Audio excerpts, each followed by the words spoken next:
Welcome to our channel. Today, we pause to remember a life that touched hearts and left a lasting impact. We'll explore their journey, the challenges they faced, and the moments that made them unforgettable.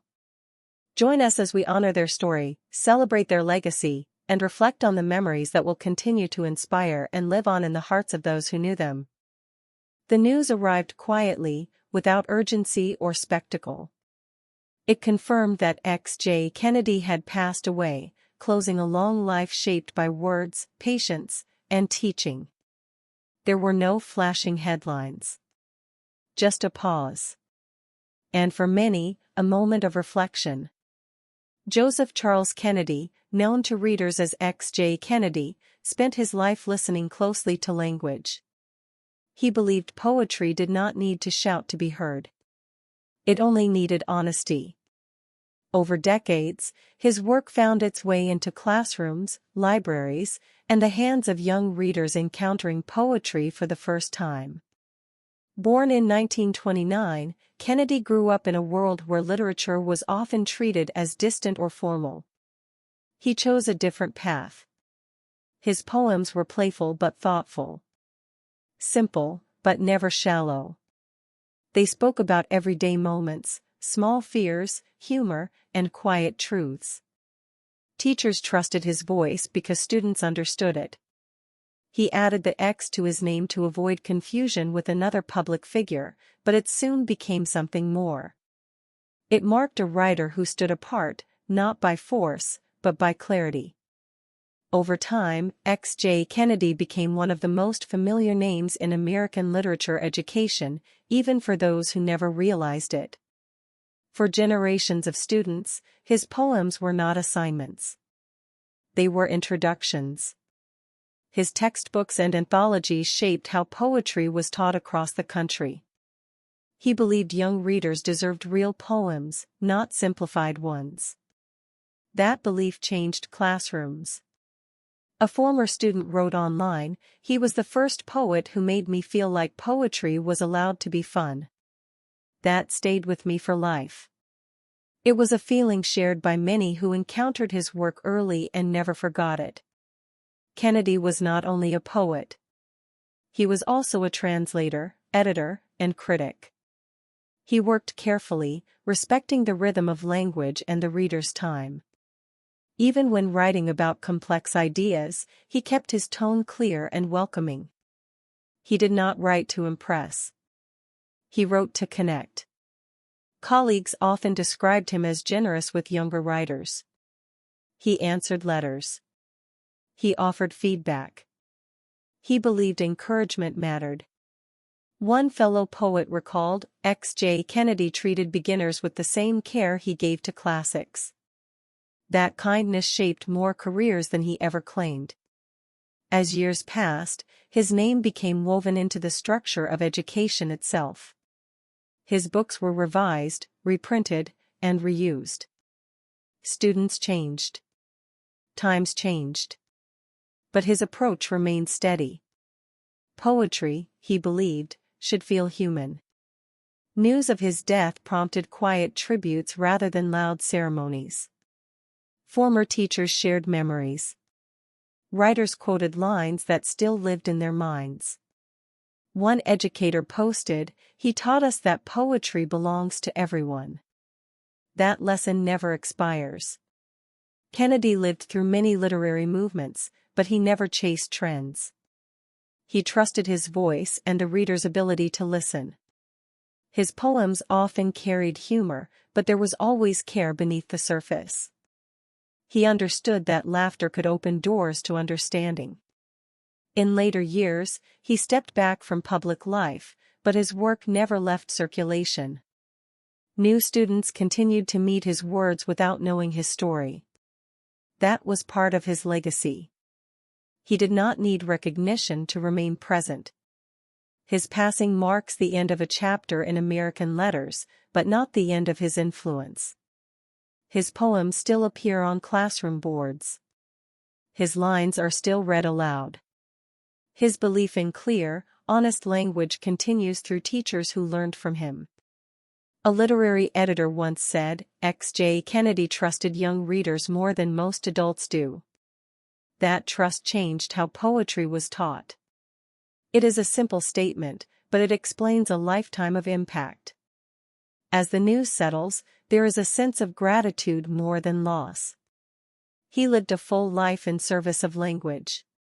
He gave poetry a gentle voice and invited others to listen without fear. X.J. Kennedy will be remembered not for loud fame, but for quiet influence. For the student who discovered poetry without pressure. For the teacher who found the right words to begin a lesson. For the idea that literature can be kind. His words remain where they have always been. Waiting on the page. Ready to be heard again. The news prompted a quiet pause across screens and living rooms. There was no rush to explain it. Just a shared moment of reflection. Catherine O'Hara's name surfaced again, not in laughter this time, but in remembrance of what her work had given to so many over the years. For more than 5 decades, Catherine O'Hara brought humor that felt human. Her characters were not loud symbols. They were people. Awkward, caring, uncertain, and deeply familiar. She had a rare gift for making audiences laugh without ever pushing them to do so. Born in Canada, O'Hara began her career in sketch comedy, where timing mattered and ego did not. From the early days of ensemble work, she learned how to listen on screen. That skill stayed with her. Even in silence, her presence carried meaning. She became widely known through film and television, but fame never changed her tone. Whether playing an anxious parent, an eccentric neighbor, or a woman quietly holding a family together, she treated every role with respect. Comedy, in her hands, was not about jokes alone. It was about truth. A longtime collaborator once said, Catherine never played for laughs. She played for honesty. The laughter followed on its own. It was a simple observation, but one that defined her career. Her performances often lived in the details. A pause before speaking. A look held just a second longer. A line delivered softly instead of loudly. These choices made her characters feel real, even when the situations were exaggerated. As her career grew, she moved easily between comedy and drama. She never announced the shift. She simply did the work. Audiences followed because they trusted her. She made them feel safe. In later years, a new generation discovered her through roles that balanced humor with tenderness. These performances were praised not for volume, but for restraint. One viewer wrote online, "She made me laugh, but she also made me feel understood." That's rare. O'Hara herself often avoided the spotlight off-screen. She spoke thoughtfully in interviews and redirected praise toward writers and fellow actors. Success never seemed to harden her. If anything, it softened her approach. News of her life and career brought tributes that focused less on awards and more on impact. A fellow actor shared, "Working with Catherine felt like working with someone who truly cared about the story, not herself." That care showed in every role she played. Her comedy aged well because it was rooted in empathy. She never mocked her characters. She protected them. Even at their most absurd, there was dignity. That balance is difficult to achieve, and few managed it as consistently as she did. As conversations turned toward legacy, one thing became clear. Catherine O'Hara did not chase attention. She earned affection. Her work stayed with people because it felt personal. She helped redefine what comedic performance could be. Quiet. Observant. Kind. In a world that often rewards excess, she chose restraint. That choice made her unforgettable. Today, her characters continue to live on screens around the world. They still make people smile. They still bring comfort. they still feel like someone we know. Catherine O'Hara will be remembered for laughter that did not demand applause, but offered understanding. For humor that softened life rather than escaping it. And for a legacy built not on noise, but on warmth that remains. The confirmation came quietly, without public ceremony. Valentino Garavani had passed away after years away from the spotlight. For a moment, the fashion world slowed. Not in shock, but in recognition of a life that had long shaped how beauty was understood. Valentino was never just a designer. He was a guardian of elegance. From the beginning, he believed fashion should feel timeless, not hurried. His work spoke softly, but with confidence. It did not ask for attention. It commanded respect. Born in Italy, Valentino showed an early devotion to craft. He studied, observed, and learned discipline before seeking praise. When his designs began to appear on international stages, they carried a clear message. Beauty was not meant to be rushed. It was meant to be refined. His gowns became symbols of grace. Clean lines. Careful detail. A signature red that felt bold yet controlled. Over time, his name became linked with moments of importance. Weddings. State events. Evenings meant to be remembered. A longtime client once said, "When you wore Valentino, you felt calm. You felt prepared for the moment." That feeling defined his work more than trends ever could. As his reputation grew, Valentino resisted change for the sake of noise. He did not chase youth or novelty. He trusted tradition. In an industry driven by speed, he chose patience. That choice set him apart. He dressed royalty, actors, and leaders, but he never designed for status alone. Each piece was treated with the same care, no matter who wore it. Elegance, to him, was not about fame. It was about intention.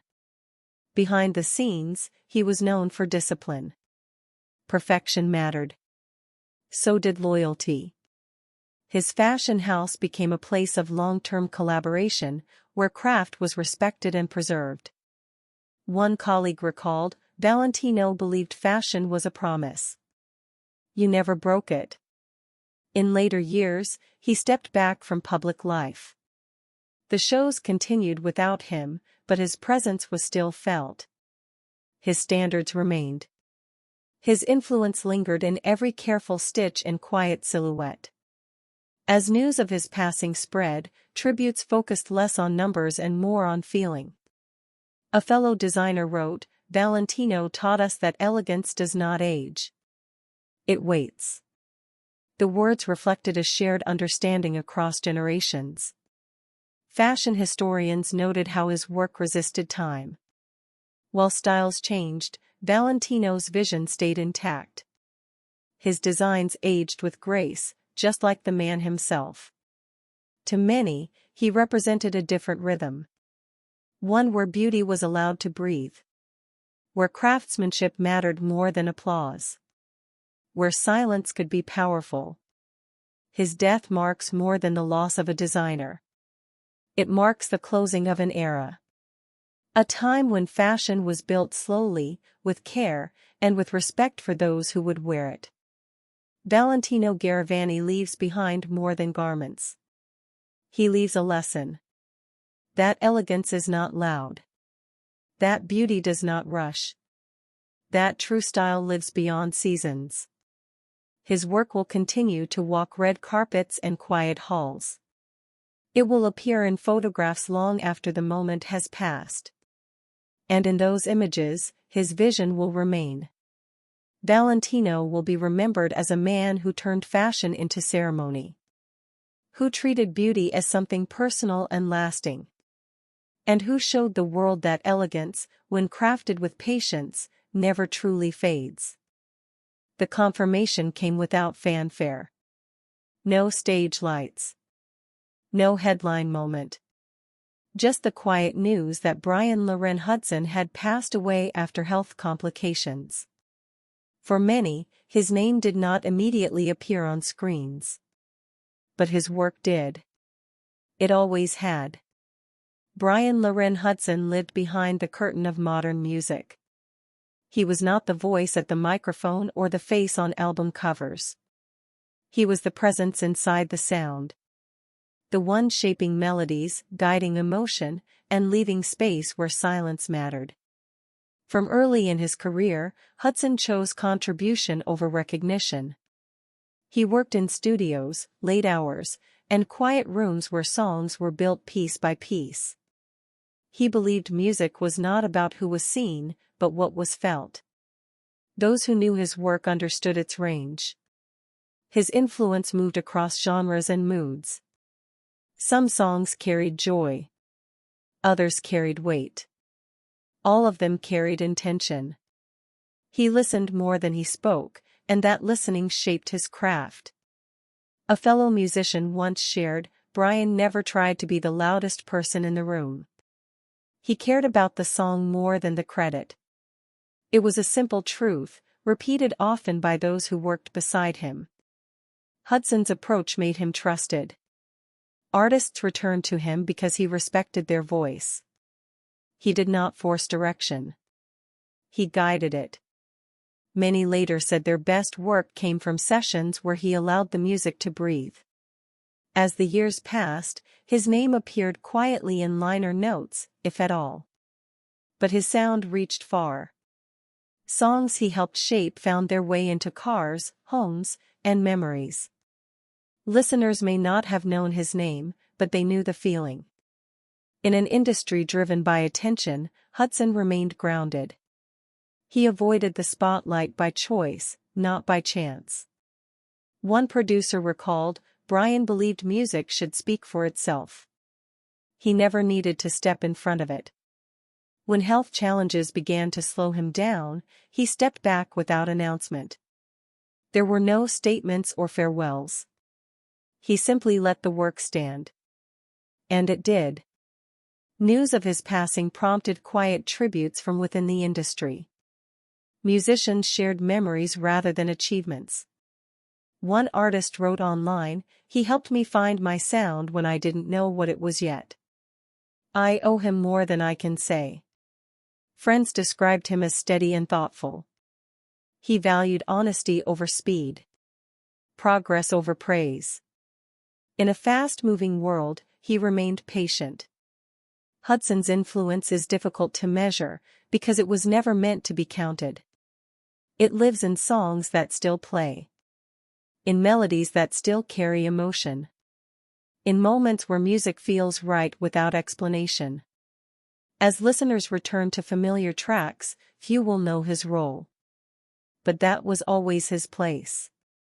Inside the sound. Supporting the story. Holding the structure together. His passing leaves a quiet space in the rooms where music is made. Not an empty one, but a respectful pause. A reminder that some of the most important voices are the ones we do not see. Bryan Loren Hudson will be remembered not by awards, but by resonance. By the way his work continues to move through speakers and into lives. By the feeling that stays after the song ends. He helped shape the sound of moments people will never forget. And in that way, his presence remains. Not in headlines, but in harmony. Not in recognition, but in remembrance.